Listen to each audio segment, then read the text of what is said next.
Ladies and gentlemen, welcome to another in our discussions with visiting scholars that concern the Northern Plains military frontier. My name is Larry Remley. I'm historian with the State Historical Society of North Dakota. Our guest this afternoon is Dr. Don Rickey, and our topic of conversation will be 40 miles a day on beans and hay, the lot of the common soldier in the Frontier Army.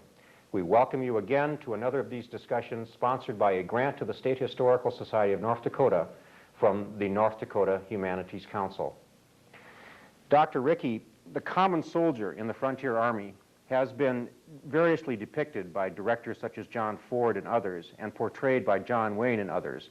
Is this an accurate portrayal of the common soldier in the Frontier Army on the Northern Plains?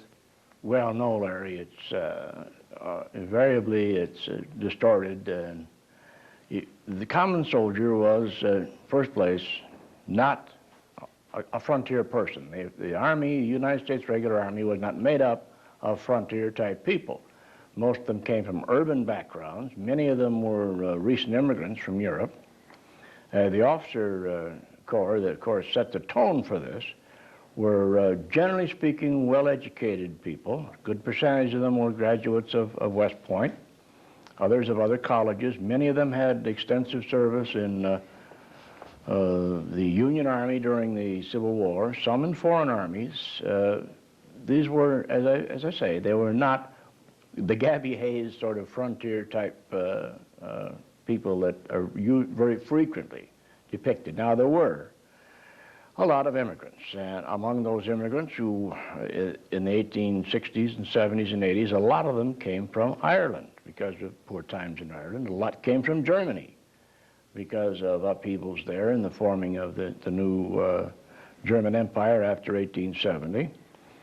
So they were not all brogue-speaking sergeants from Ireland, but there were a sprinkling of these, and a lot of Germans, and then a sprinkling of people from Canada and Scotland and France, but always about 50% were native-born. So there is some truth to the movie image of the kindly brogue-speaking Irish sergeant. Yes, but it's just like most theatrical things. It's almost invariably depicted much bigger than the actuality was. It's distorted out of the way things really were. Now, if most of the common soldiers who joined the Army were, well, 50% of them at least were native-born Americans, what motivated them to join the Army? Almost always, all through the period from 1866 through about 1900, the unemployed laborers formed up the largest single group, occupational group at least, of enlistees. Ups and downs in the economy, such as the Panic of 1873, dislocations after the close of the Civil War in 1865. These things were impetus to enlistment in the Army. The Army did not pay an awful lot. The Army paid $16 a month for privates up until about 1870, when the pay was reduced back to what it had been before the Civil War to $13. Well, in that particular year, they had better than 35% desertions. But on the other hand, while $13 does not sound like a lot of money, in those times, gold was $16 an ounce. So you can consider that what gold is now. It's way over $400 an ounce. So it's difficult to assess the straight economic, but at least, as was frequently mentioned to me when I was interviewing men who had been in the Army during the Indian War period, it was a living. It was 3 squares a day and a warm place to sleep and decent clothes to wear. So basically security then may have been a major motivation. Very heavy motivation, yes. And of course, after the Civil War, and for several years, there were, well, kind of veterans of the Civil War, you might say, had been dislocated by the 4 years of war experience. This was true of ex-Confederate soldiers and ex-former Union soldiers. Many of them found that they had become so accustomed to military life that they voluntarily joined the regular Army in the 1860s and early 70s, and indeed, all down through almost 1900. Almost every company had a few such very old-time soldiers that had made the Army their home. Well, once they got into the Army, and we're assuming that they've been recruited and now they've joined up the Army, what confronted them? Well, first of all, what kind of training did they get? Training was minimal until the very end of the frontier period in the late 80s. At first, recruits, and most recruits incidentally, joined the Army at a recruiting station in one of the larger cities, say Cincinnati, Chicago, New York, Boston, whatever, from where they were sent to, in the case of infantry recruits, they sent to David's Island, New York in the earlier period, and then to Newport Barracks, Kentucky, and ultimately Columbus Barracks, Ohio.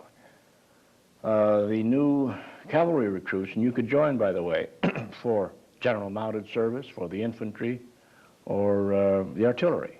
And if you were highly specialized, you might be able to enlist, if you had the kind of experience that they wanted, for signal corps or ordnance work. These were higher paid, by the way. But in any case, these recruit depots were, in the 1860s and 70s, not meant as training places, but more as holding pools from which bodies of recruits were sent out to regiments as needed. And a man might spend as much as a few days, as little as a few days in one of them, or maybe up to 3 months or so. Later on, in the 1880s, they tried to hold them for at least 60 days, and preferably 90 days, so that the men could be trained in the rudiments of drill and military duties, and in the case of cavalry recruits, at least how to ride a horse, which a great many of them did not know before they enlisted.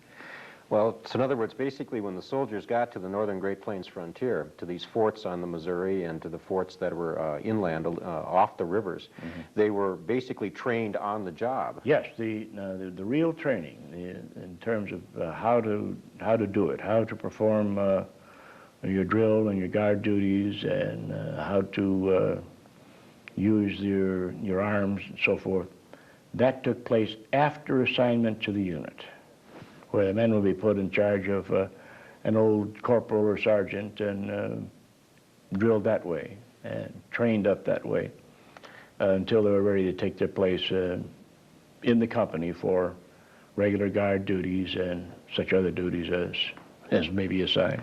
Well, let me ask a couple of, well, they're probably pretty basic questions. Can you walk the audience through the basic hierarchy of rank within the Army, within the frontier Well, Army? as far as the enlisted men were concerned, the general officers were kind of mythical figures about whom some of them, who had, for instance, been in the Civil War, had strong feelings.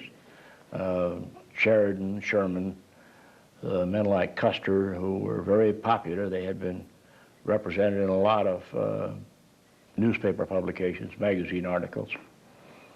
Then there was the head of the regiment, the commanding officer of the regiment, was a colonel. And now he had a staff under him. He had a couple of majors and lieutenant colonel. But the officers that meant the most to the soldiers were the company officers. They're the ones that they had the most direct connection to. And the captain of the company was sort of the king of his own little world, usually assisted, in theory, by 2 lieutenants, a first and a second lieutenant. And very frequently, there was only one officer on duty due to details where officers were sent off on recruiting and other duties. And below that is the first sergeant of the company. That was our first sergeant, was the most meaningful person in the average soldier's life, because he ran the company. It was he who arranged what food would be able to be prepared.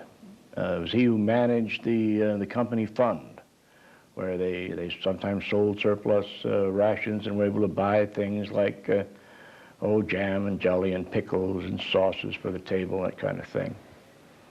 A well-managed company fund meant all the difference between eating the drab staples of salt pork and flour and beans, very simple foods. Incidentally, no vegetables were in the ration in those years.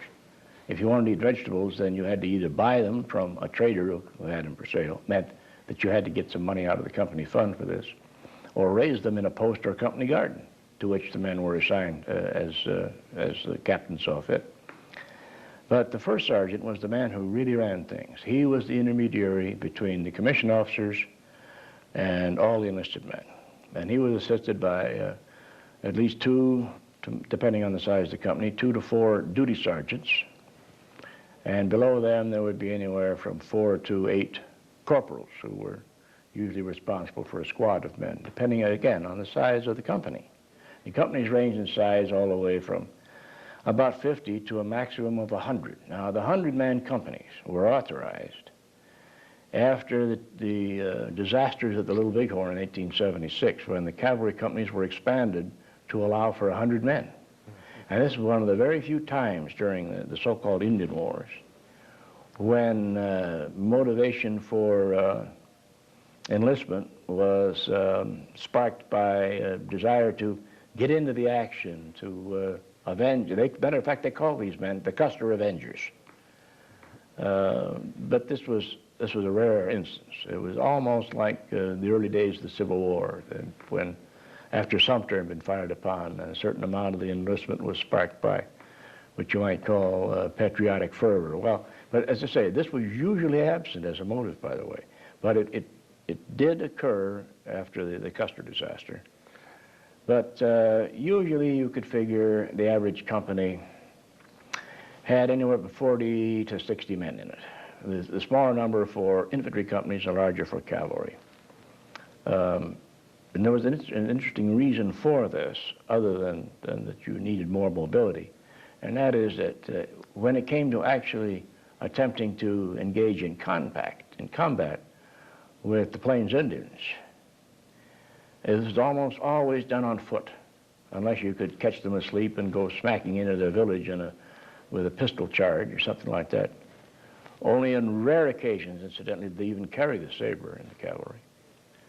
Because by the time a soldier was able to get close enough to deliver a saber stroke to a hostile Indian, he was very likely to be punctured liberally with bullets and sticking out with arrows. So it was not a very useful weapon at all.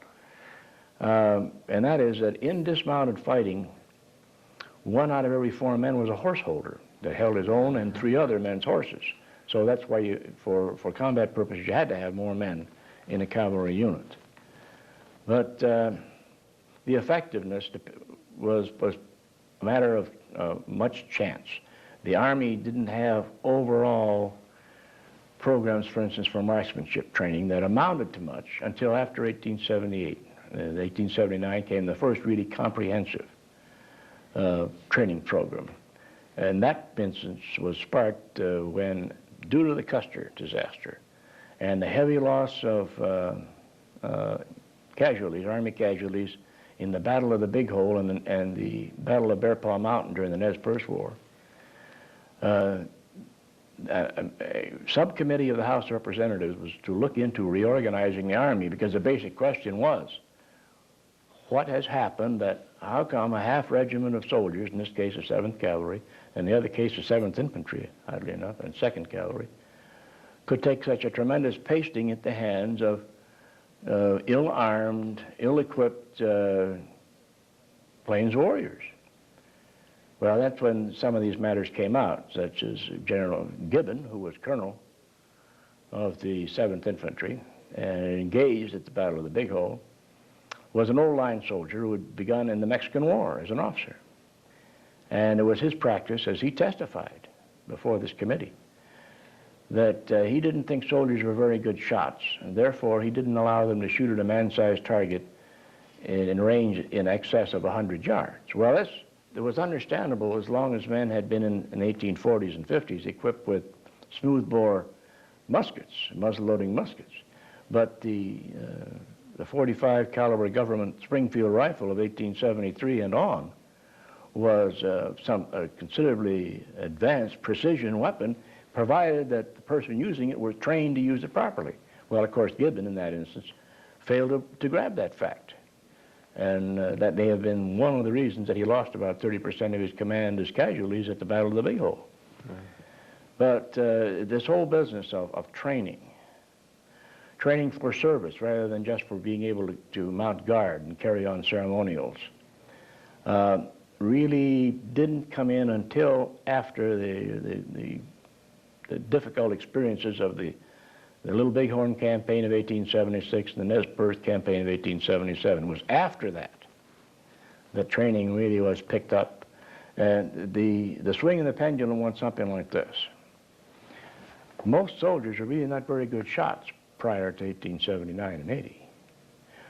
Well, along in the early 1880s, programs were adopted to, first place, there was a standard, what you might call course of musketry, as they called it, for infantry and cavalry, with the carbine and the rifle. And there were prizes offered, and people who could demonstrate proficiency as marksmen and sharpshooters got extra pay. Now this became a very popular pastime, to go out on one's own free time on a rifle range in the 1880s with the newly adopted reloadable cartridges and bang away to improve one's marksmanship ability. So that by 1898, from the time of the Spanish-American War, the American Army, the regular Army, was probably man for man the best marksman in any military unit in the world. So that business of proficiency with small arms, which became a tradition in the American military, really got its impetus back in this reorganization of the Army that was launched in 1878 and 79, and does not come so much from the traditions of the hunters of Kentucky with their squirrel rifles back in 1815 at the Battle of New Orleans. The fact is it comes out of this hard lessons learned during the Indian campaigns. And also, it seems the prospect of some kind of payoff for learning. Oh yeah, sure. They put the carrot out there, indeed. And as I said, a lot of men did get to be quite proficient. And then they had interdepartmental, as the whole country was divided into departments, the interdepartmental competitions, and they had all Army competitions.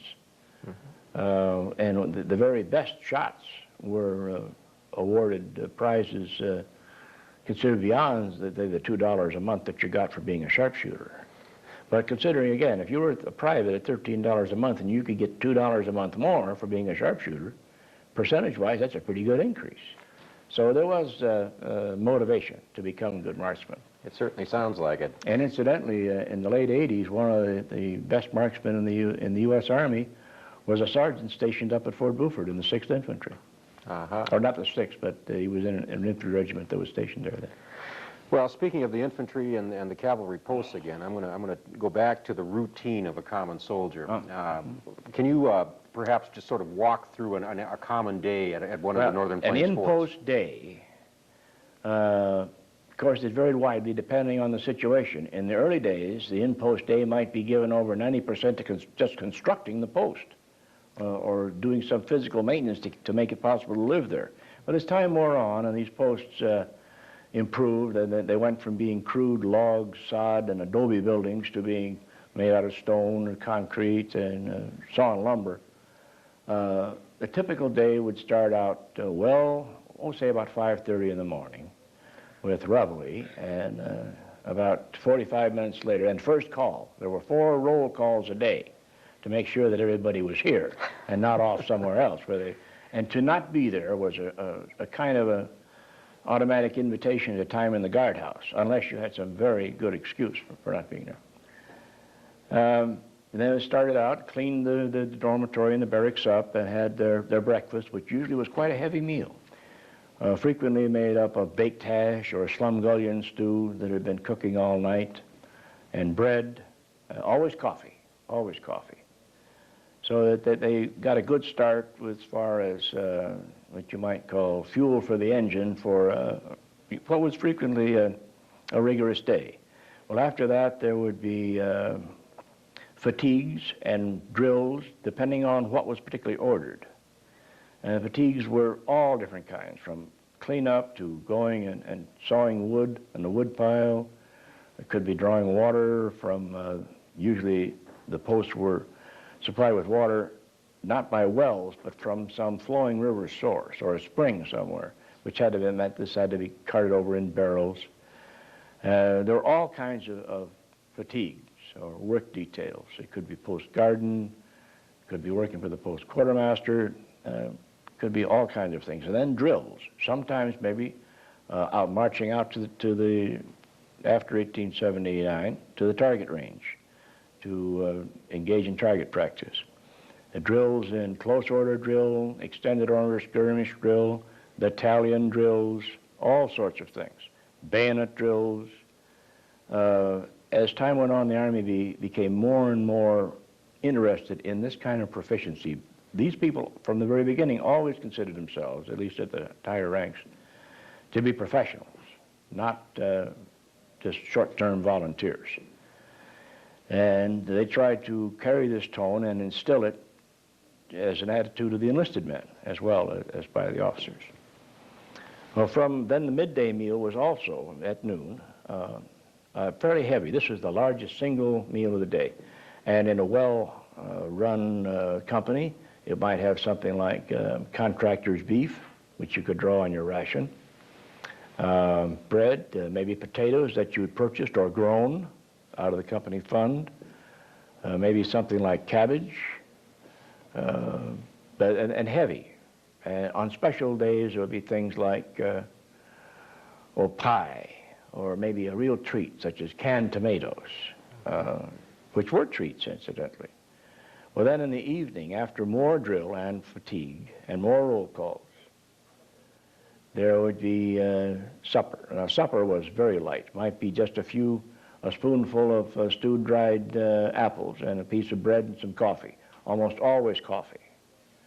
And that was, and then maybe if it was a well-run company and there were a few extra things, they might leave it out a few plates of cut up bread and pieces of cold beef or something that had been left over for men to snack on if they wished to. But this was for a well-run company. On a poorly run one, there were a lot of tight belts, because that meant it was not, as the men would have called it, good feeders. They were not a good feeder. And then in the evening, usually from supper time, that is the evening roll call, supper time roll call to tattoo or retreat, depending if you were on for retreat parade, which meant the hauling down of the flag, usually near sunset. You are free until tattoo roll call, the last roll call of the day. Not long before lights out and then taps. You were free, and you could go wherever you wished to as long as you stayed within sound of the bugle, which was usually meant within a mile or so of the flagstaff at the post. Other than that, to be absent yourself, you needed a written pass. And then you had to have, if you'd gone, you were not encouraged to go beyond, without a written pass, to go beyond the guard lines, because you couldn't get back. And again, coming back without the password was almost a sure ticket to the guardhouse, and not the guard side, but the cell side. Mm-hmm. And incidentally, there's a lot of misunderstanding about what a post guardhouse was really meant, what function it was meant to serve. Most people associate it with the fact that there were cells there and prisoners were put in cells in the guardhouse. Well, that's true, but the reason was this was the one place where 24 hours a day there was an officer of the day and his men under arms as a guard to enforce the law and order of the United States government. And that's what it represented. And the reason the prisoners were put there is because there was always somebody there to guard them. So it wasn't that the guard is brought to the prisoners, but the prisoners were brought to the guard. Uh-huh. So it was kind of a key nerve center, you might say, of post activity, and not just a place for recalcitrants to be stuck in the cells. Well, we need to cover a couple of things here before our time is up this afternoon. First of all, can you talk a little bit briefly about what was good duty on a military post? Well, good duty might be extra duty. Say a man were an accomplished carpenter or a rough carpenter, get himself assigned to work for the post quartermaster doing carpenter work at 20 cents a day extra pay. Okay? That was considered good duty. Good duty also for a man in the company might be to be assigned as room orderly. That meant all he had to do was keep his eye on what was going on, and people were not allowed to be lounging around the squad room during duty hours, except the room orderly. Oh, and he swept up and took care of that sort of thing, made sure the wood box was full for the stoves. But it was a pretty soft, easy duty. Now, there were other duties, of course, that were definitely not easy duties. To be assigned to something like heavy construction with stone, or going off to cut wood down and bring it back to the post. Incidentally, that was an almost ongoing, all the time detail for somebody, because most of these posts relied on wood as a fuel supply, not only for cooking, but for heating all through the winter. And it took a lot of wood for this purpose. So that good duty, incidentally, was the kind, say that a man were detailed to guard on a particular day, which happened about once every 3 to 5 or 6 days, depending on how many men are available for guard. The neatest, cleanest, most soldierly-looking member of the guard, the new guard, that was inspected by the officer of the day, was selected to be the commanding officer's orderly. And all he had to do was hang around the commanding officer's office all day. He got to sleep in his own bunk that night. And he carried such messages, did whatever the CO wanted him to do. And this was a lot better than not being able to take off your clothes for 24 hours while you laid on a hard board banquette with perhaps a blanket thrown over you when you weren't on active guard. The guard stayed in the guardhouse or were out for 2 hours at a time. So such people, by the way, who were known to be able to pull this off, to be selected, were known as orderly buckers. And these guys spent a lot of time polishing their brass and what they called heel balling their belts to get a high shine on them, making sure their uniforms were just right and their arms. And sometimes the competitions were so keen, there were some cases of this where the competition was so keen that the officer said, "All right, take off your blouse." And the guy took off his blouse, and he had his regulation shirt on, and the other guy did too, and there was 2 men. And he said, "All right, let me see you take off your boots." They both happened to be cavalrymen. One man had civilian socks on. This disqualified him, and the other guy was chosen as orderly. So this, by the way, was kind of a competition that companies frequently would back one or their own orderly bucker to see if he couldn't get the selection rather than somebody from a different company. Well, we have just a couple seconds here. Can you summarize briefly, did the life of the frontier soldier start out difficult and then over time become less difficult? Over time, the post life improved considerably. Before 1872, most men, for instance, slept, as they always had in the regular army, in 4-man bunks, two on to 2 different levels, up and down, made of wood, with a straw tick as their comfort, and 1 blanket or 2 blankets apiece. Well, as of 1870-72, they adopted single iron foot and headpieces between which boards were placed to give it a springy effect, and single straw ticks. That was a big change. Well, now in 1885, the straw ticks and boards were replaced with woven wire springs. So it's that kind of gradual improvement over time. There was a lot of desertion in the American Regular Army, and there was some officers who were quite concerned with this. So that there were studies done on this and steps taken to ameliorate the living conditions of the soldiers. So over time, on the military frontier on the northern Great Plains, the life of the common soldier gradually improved to one that we might recognize in the modern Army today. With some difficulty, yes. Ladies and gentlemen, this has been a conversation with Dr. Don Rickey concerning the Northern Plains military frontier, specifically the life of the common soldier in the Frontier Army. Thank you very much.